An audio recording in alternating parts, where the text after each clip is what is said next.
Hi folks, welcome to my vlogs.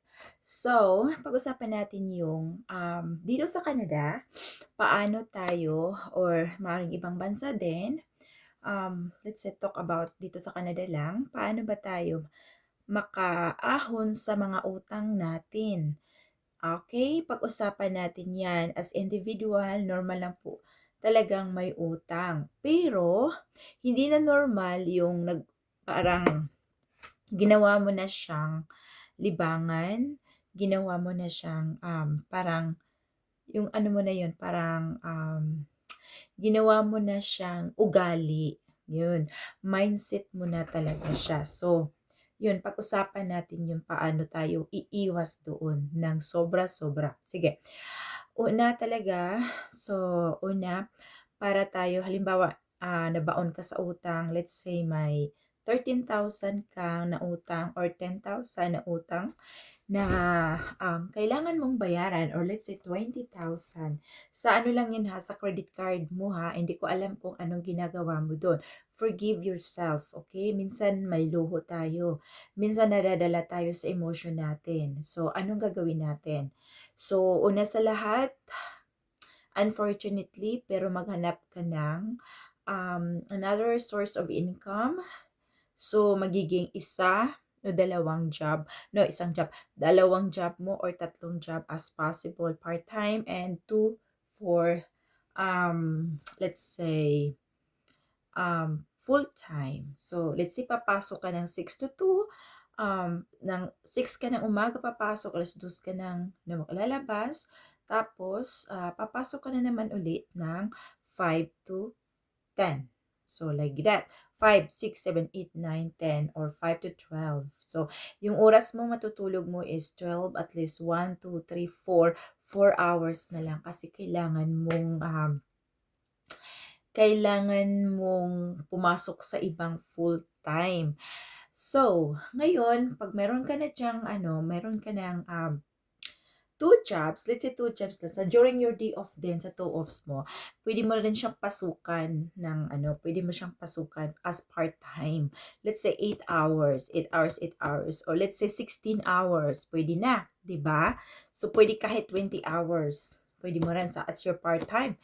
So, sa malaki mong utang na 'yan, so let's say meron kang, let's say 20,000, let's say lang ha, kung hindi ko alam bakit, paano ka nagiging or how much ba yung utang mo diyan.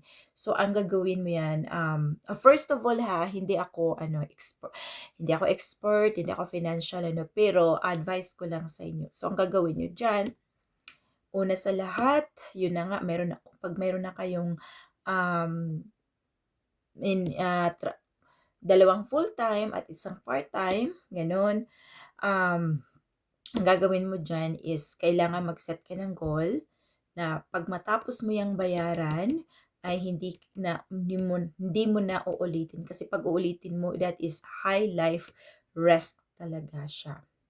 It's a life threatening na talaga siya kasi wala kang pahinga. So, kailangan mo lang siyang bigyan ng bigyan ng how do you call this, yung bigyan mo siya ng time talaga na mabayaran mo siya. Pagod man tayo pero kailangan natin bayaran at 'wag na 'wag nang uulitin pa. So, ayun na nga sa sinabi ko, umpisa kailangan mo siyang, pagkatapos mo meron ka ng mga source of income, meron ka ng double job, meron ka ng part-time job, so ang gagawin mo next is to, yung mga mga expenses mo, kailangan mo ng ilista, kailangan mo ng, i-eliminate ang anong need at saka anong hindi mo need. So, yun yung kailangan mong i-eliminate. So, mag-budget ka na. Umpisahan mo sa pagkain mo. Hindi ka puwedeng, sa pagkain mo, hindi ka puwedeng kain ka ng kain. Yes, kakain tayo pero alam mo ba yung puwede naman tayong kumain, piliin natin yung gulay, isda, karne. Alam mo na yung mga buto-buto, mga may tag $2 lang sa Safeway, yung isda mayroong tag ano lang, magkano yun, tag for $4 lang. So, yun, siguro 2 days mo na naman, damihan mo ng sabaw. O, 'di ba budget ka na do'n, o 'di ba? Damihan mo ng sabaw, ganyan talaga. Kailangan natin mag-budget kasi malaki ang utang natin. So, ayan, let's say kung may sasakyan ka, yeah, pag may sasakyan ka, ayan, unahin mo talaga yun. So, unahin mo talaga yun. Unahin mo. So, yung mga credit cards mo yan yung mga unwanted na ano mo, unwanted na utang, yung mga luho mo, unwanted yun na utang. So, yun ang babayaran mo at wag ka nang bumalik doon. Unahin mo yung mga necessities mo, yung carb, bills ng bahay mo, yung insurance, yun yung mga necessities mo. Kasi, pag meron kasi tayong mga luho kasi, doon kasi tayo na ano doon nalakihan doon lalaki kasi yung maliit talaga, lalaki at lalaki talaga yung maliit. Kaya wag talagang maliitin yung maliit kasi maging malaki talaga yon. So, ayan, unahin mo yung tanggalin mo yung mga dapat tanggalin, yung pag-budget mo ng pagkain at wag mo na tayong bili ng luho, ayun. At wag mo na tayong padala ng Pilipinas as possible, wag tayong maawa. Pero of course, may magulang tayo, magpapadala tayo, pero doon pa rin tayo, binabudget pa rin natin kung anong kailangan nila doon, 'di ba? So, yung 'pag may maawa, magpapaawa effect, 'wag. Kasi ikaw ay nangungutang at ikaw ay nabaon sa utang, kaya maging stricto ka this time. Kaya 'wag kang talagang awang-awa ka dahil walang-wala sila. Maawa ka sa sarili mo. You're working too hard. You're working 3 jobs. So, yun, makukuha mo yung computation na yan. At yung utang mo na 20,000, mabilis mo lang yun bayaran. You know what? Mabilis mo lang bayaran. Siguro within a year or less than a year, believe me. Yun. Basta ano ka lang, basta naka-stick ka lang talaga, wala nang ibang, wag ka nang paligoy-ligoy. Sa mga friends naman, please, pwede ba, wag ka muna makipagkita sa kanila, ganun.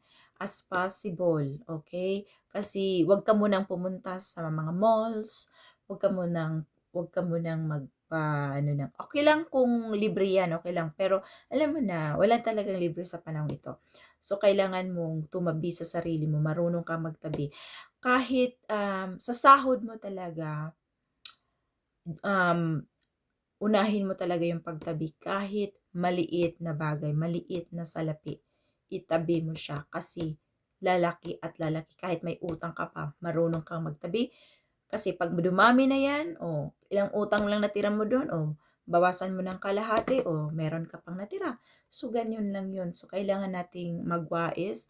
Hindi tayo basta-basta lang na mag-suspend tayo ng pera. Basta lang out of our, out of our curiosity, kailangan tayong ma-end sa trend, at kailangan tayong maawa sa mga taong may yung, let's say, may kalamidad, gano'n, o natural lang yun. Pero alam mo ba, mas lalo mong kawaan yung sarili mo, may government naman na tutulong do'n.